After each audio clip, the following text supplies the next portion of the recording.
بھارت کو semi final میں پہنچانے کی ذمہ داری افغانستان کے کاندھوں پر آ گئی۔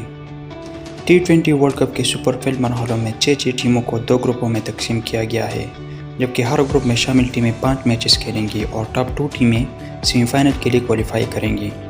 گروپ 1 کی ٹاپ ٹیم گروپ 2 کی دوسرے نمبر والی، جبکہ گروپ 1 کی دوسری نمبر والی ٹیم گروپ 2 کی ٹاپ ٹیم سے سیمی فائنل کھیلے گی۔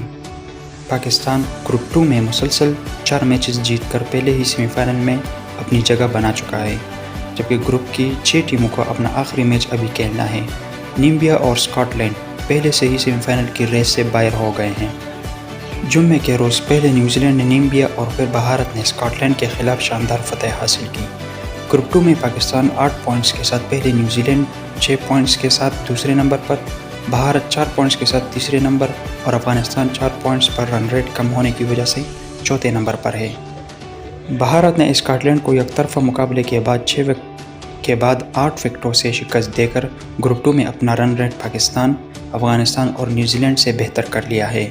اب اگر بھارت کو سیمی فائنل میں جگہ بنانی ہے تو اسے افغانستان اور نیوزی لینڈ کے درمیان 7 نومبر کو ہونے والے میچ میں افغانستان کی کامیابی کی دعا کرنی ہوگی اور اپنا 8 نومبر کو ہونے والا نیمبیا کے خلاف آخری میچ بھی جیتنا ہوگا۔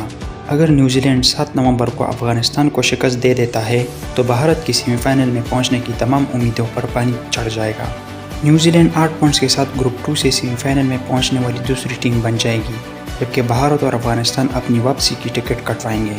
اس کے علاوہ اگر افغانستان نیوزی لینڈ کو شکست دینے میں کامیاب ہو گیا اور بھارت بھی نیمبیا کے خلاف اپنا میچ جیت گیا تو گروپ 2 میں بھارت، نیوزی لینڈ اور افغانستان کے 6 پوائنٹس ہو جائیں گے اور بھارت بہترین رن ریٹ کی بنیاد پر ممکنہ طور پر سیمی فائنل میں پہنچ جائے گا۔